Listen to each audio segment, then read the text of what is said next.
Assalamu alaikum. My name is Badr. Today I am going to discuss NIBOSH IG1 paper solution Feb 2023।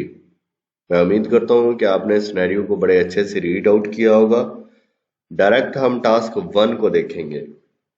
BSA checklist. Task 1 BSA checklist के benefit वो आपसे पूछना चाह रहे हैं, उसको ये बताने हैं। चेकलिस्ट के बेनिफिट होते क्या हैं? एक तो बहुत इजी हो जाता है। काफी बार अगर आपके पास चेकलिस्ट नहीं है तो आप साइट पे जाते हैं, कुछ पॉइंट माइंड में रहते हैं, कुछ नहीं देख पाते। अगर आपके पास ऑर्गेनाइज्ड बिल्कुल सीक्वेंस से बनी हुई है, आप एक एक चीज चेकलिस्ट के मुताबिक देख लेते हैं कि ये है नहीं है, ये है नहीं है। तो ये बेनिफिट क्या देने वाली है आपको? इम्प्रूव्ड इससे सेफ्टी कल्चर होता है, इंक्रीज होता है, वर्कर्स की इंगेजमेंट बढ़ती है। जब उनको पता है हमने डेली चेक होना है और हमारा रिकॉर्ड मेंटेन हो रहा है, तो डेफिनेटली उनकी इंगेजमेंट भी बढ़ेगी। इंसिडेंट एक्सीडेंट रेड्यूस होते हैं इससे, increased efficiency, improved communication, compliance होती है। डेफिनेटली इंटरनेशनल स्टैंडर्ड हमें कहते हैं कि सेफ सिस्टम ऑफ वर्क होना चाहिए, तो इससे कंप्लायंस में हेल्प आउट होती है। डॉक्यूमेंटेशन, आप अगर डेली चेकलिस्ट बनाते हैं, कंपाइल करते हैं, तो वो आपकी फाइल में जा रही है। आफ्टर 1 ईयर 365 आपके पास होते हैं। अगर कोई आपसे पूछे कि फलां XYZ दिन का मुझे रिकॉर्ड चाहिए, आप उसी टाइम निकाल के दे सकते हैं उसे। Early identification of problems, problem जल्दी से आइडेंटिफाई हो जाते हैं।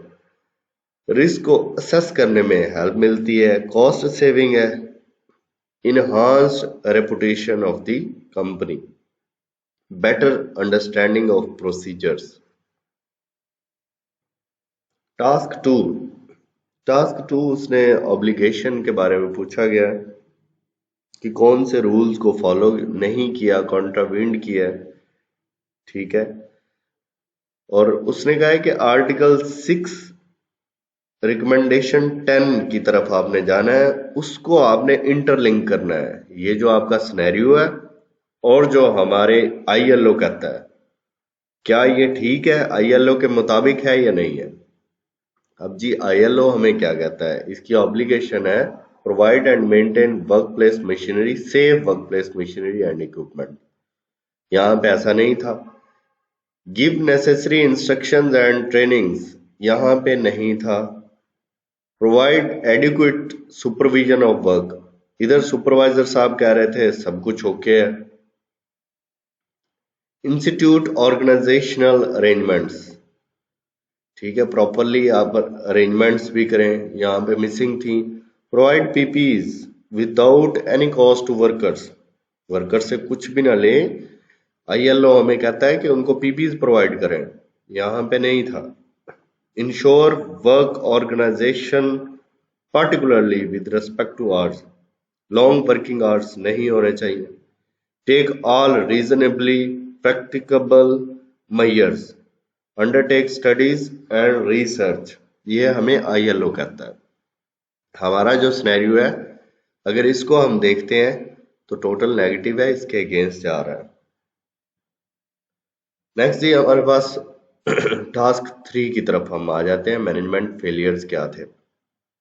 लैक ऑफ सुपरविजन, जब हमारे सुपरवाइजर ही कह रहे हैं कि ये ह्यूमन एरर है, तो फिर बात तो आगे नहीं जाएगी ना। अनसेफ बिहेवियर है, लैक ऑफ कंप्लायंस था, पुअर इम्प्लीमेंटेशन ऑफ PTW, आपने देख ही लिया है, डुप्लीकेट बन रहे हैं, ओवरबर्डन है, 75 एक दिन में बना रहे हैं।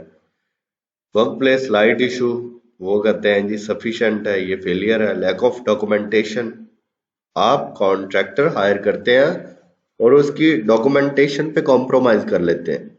Human error, safety science floor पे पड़े हुए हैं, इनकम्पिटेंट मेंटेनेंस स्टाफ है आपका। तो ये मैनेजमेंट फेलियर्स हैं। नेक्स्ट हमारे पास आ जाता है PTW, permanent to work system. Permanent to work system आप अपनी ऑर्गेनाइजेशंस की कंडीशंस, टूल्स, एक्टिविटीज को देख के बनाते हैं। परमिट टू वर्क सिस्टम कैसे इंप्लीमेंट करते हैं? माइंड में रखिएगा कि लेट्स सपोज अगर मुझे चाहिए, पीटीडब्ल्यू चाहिए, मैं XYZ ऑर्गेनाइजेशन में काम करना चाह रहा हूं एज अ कॉन्ट्रैक्टर। मैं ईश्वर के पास आऊंगा जो परमिट इशू करता है। वो मुझसे पूछेगा आपने एक्टिविटी कितने दिन करनी है, क्या एक्टिविटी करनी है, आपके वर्कर्स, आपके टूल्स ठीक है, सब कुछ ठीक है, देखेगा, इंस्पेक्शन करेगा, फिर आपने कहाँ पे काम करना है वो साइट देखेगा, वो मशीनरी देखेगा, ईच एंड एवरीथिंग देख के अगर कोई पॉसिबल हैजर्ड्स मौजूद हैं तो ट्राई करेगा कि उसको आप मिनिमम करें, कम करें उसको। ये नहीं है कि देखे बगैर ही काम स्टार्ट कर देगा। तो यहाँ पे ऐसे ही हुआ है, वो विजिट भी नहीं करता था और वैसे ही काम स्टार्ट कर देता था। ये permit to work system badly रोंदा गया अपने पाँव के नीचे। फिर हर टाइम जल्दी में होता था, ओनली बता देता था ये हैजर्ड है, ये रिस्क है, इस टास्क है। ये नहीं है, ये 100% नहीं है, ये इफेक्टिव नहीं है। पीटीडब्ल्यू हमें ये नहीं कहता। Not checking physical work area, उसके पास टाइम नहीं होता था तो फिजिकली साइट को विजिट करे। Isolated machine by supervisor. Task 5 की तरफ आते हैं, कॉस्ट ऑफ इंसिडेंट। याद रखिएगा उसने एक पूछा है इंश्योरेंस और अनइंश्योर्ड कॉस्ट क्या है। इंश्योर्ड कॉस्ट वो होती है जो डायरेक्ट हमें दिखाई दे रही होती है, उसकी हम इंश्योरेंस करवा सकते हैं, ठीक है। इसको डायरेक्ट कॉस्ट भी कहते हैं, जैसे कि मशीनरी, इक्विपमेंट, प्रॉपर्टी, वर्कर्स, सम हो इंश्योरेंस माइट बी पॉसिबल, इनके हम करवा सकते हैं। अनइंश्योर्ड कॉस्ट क्या होती है?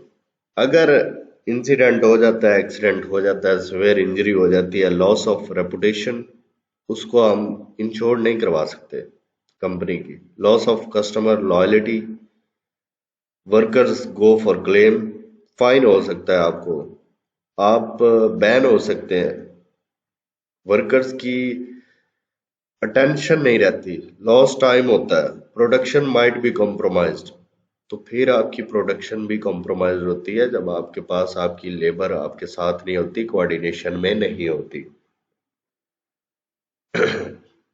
नेक्स्ट ये हमारे पास सेफ्टी कल्चर आता है। पहले हम देखेंगे नेगेटिव इंडिकेटर क्या है इसके।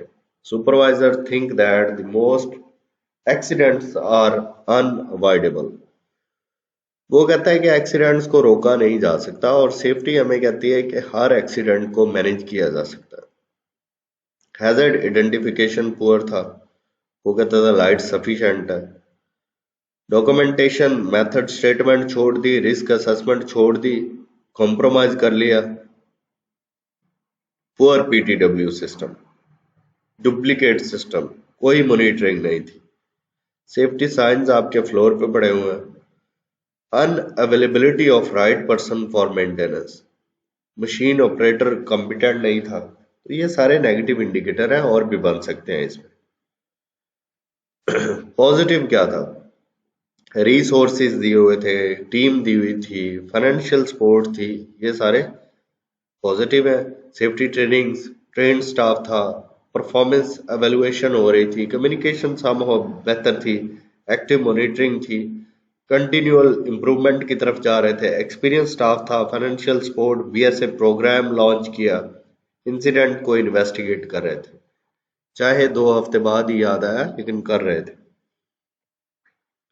टास्क 7 ISO 45001, उसने कहा है ये जितनी अरेंजमेंट्स हैं, ये जितने पॉइंट्स हैं, क्या वो ठीक है या नहीं। यहाँ पे रिसोर्सेज पॉजिटिव, हाँ बिल्कुल दिए गए थे। ऑक्यूपेशनल हेल्थ एंड सेफ्टी सम हो किया गया था, परफॉर्मेंस को एवेलुएट किया जा रहा था, इंटरनल कम्युनिकेशन हैजर्ड को आइडेंटिफाई प्रॉपरली नहीं किया गया, इन्वेस्टिगेशन ऑफ इंसिडेंट्स चल रही थी। और इसको आप पॉजिटिव भी लिख सकते हैं। आप जो लिख रहे हैं आपको डिफरेंट प्रॉपरली करना आना चाहिए। आप जो भी लिख रहे हैं वो आप ऑथेंटिक करें, आपके पास रीजन होनी चाहिए। कंट्रोल्ड ऑफ डॉक्यूमेंट, क्योंकि ये पूरी दुनिया में एग्जाम होता है। आप देखें कि फिर प्लेज भी नहीं, प्लेजरिज्म भी नहीं आता, हर कोई अपने थॉट्स देता है। अगर आपने उसको फुली डिफेंड कर लिया तो वो आप ठीक कंसीडर किया जाएगा, अगर आप डिफेंड नहीं कर पाए वो रॉन्ग कंसीडर किया जाएगा। Action to address risk and opportunity negative था इनका। एक्टिव मॉनिटरिंग थी, कंटिन्यूअल इम्प्रूवमेंट थी। कॉन्ट्रैक्टर मैनेजमेंट, उसने कहा सिनेरियो में रहते हुए कौन से यहां पे आपने नेगेटिव इंडिकेटर पाए? लैक ऑफ एक्सपर्टीज, ये था उधर, ठीक है। Contractor, poor safety record, method statement, risk assessment नहीं थी, unreliable delivery times and quality of work नहीं था, failure to meet regulatory requirements, international standard को रिक्वायर नहीं मीट करते थे, poor quality control, inefficient use of material and resources, adequate risk management process, safety concerns, the contractor may not follow proper safety protocols, putting employees and equipment at risk. PTW अपनी तरफ से बनाया हुआ था। तो ये सारे नेगेटिव इंडिकेटर्स हैं और डॉक्यूमेंटेशन भी नहीं थी इनके पास, और जो ऑपरेटर साहब थे उनको मशीन का पता नहीं था। ट्रेनिंग रिकमेंडेशंस, आप क्या रिकमेंड करेंगे एज अ प्रोफेशनल? आप कौन कौन सी ट्रेनिंग इस ऑर्गेनाइजेशन के लिए रिकमेंड करेंगे? सबसे पहले तो इंडक्शन ट्रेनिंग होनी चाहिए, जो कि वेरी फर्स्ट ट्रेनिंग होती है, जिसमें आप अपने वर्कर्स को, अपने एम्प्लॉय को बताते हैं कि यहाँ पे ये रिस्क है, इमरजेंसी की सूरत में आपने क्या करना है, ठीक है। फैसिलिटी मैप दिखाते हैं, ये सारा ईच एंड एवरीथिंग आप बता देते हैं हैजर्ड के बारे में। हैजर्ड रिकग्निशन एंड अवॉइडेंस, ये भी बताते हैं, ट्रेनिंग होनी चाहिए, पीपीज की ट्रेनिंग होनी चाहिए, फायर सेफ्टी की ट्रेनिंग होनी चाहिए। फायर इंसिडेंट, फायर ब्रोकआउट होता है तो आपने कैसे टैकल करना है, ये ट्रेनिंग में आप बताएंगे। इमरजेंसी रिस्पांस ट्रेनिंग, अगर इमरजेंसी बन जाती है तो आपका रिस्पॉन्ड कैसा होना चाहिए, आपने पैनिक नहीं होना, आपने प्रॉपरली एवैक्यूएट करना है। उसके बाद एर्गोनॉमिक्स ट्रेनिंग भी होनी चाहिए। नेक्स्ट है हमारे पास ट्रेनिंग रिकमेंडेशन, क्योंकि ये इलेक्ट्रिकल कंप्यूटर था, कंप्यूटर मैन्युफैक्चरिंग इंडस्ट्री है, तो इलेक्ट्रिकल सेफ्टी ट्रेनिंग भी होनी चाहिए। इमरजेंसी एवैक्यूएशन प्लान्स, पीपीज का मैं ऑलरेडी बता चुका हूँ, slip trip and fall prevention, lift and material handling, manual handling की भी ट्रेनिंग होनी चाहिए, मशीन की सेफ्टी की भी ट्रेनिंग होनी चाहिए, इमरजेंसी रिस्पॉन्स उसकी ट्रेनिंग होनी चाहिए। अगर अल्लाह ना करे किसी को इंजरी हो जाती है तो फर्स्ट एड स्पेशलिस्ट भी होना चाहिए, कोई एक ट्रेंड पर्सन होना चाहिए। That's all from today's paper. मैं उम्मीद करता हूँ कि आप सब अच्छा सा पेपर अटेम्प्ट करेंगे और मेरी दुआ है कि अल्लाह ताला आपको कामयाब करे। अगर इस वीडियो में कोई ना कोई कमी कोताही हो गई हो तो आप कमेंट सेक्शन में मुझे बता सकते हैं। Thank you very much.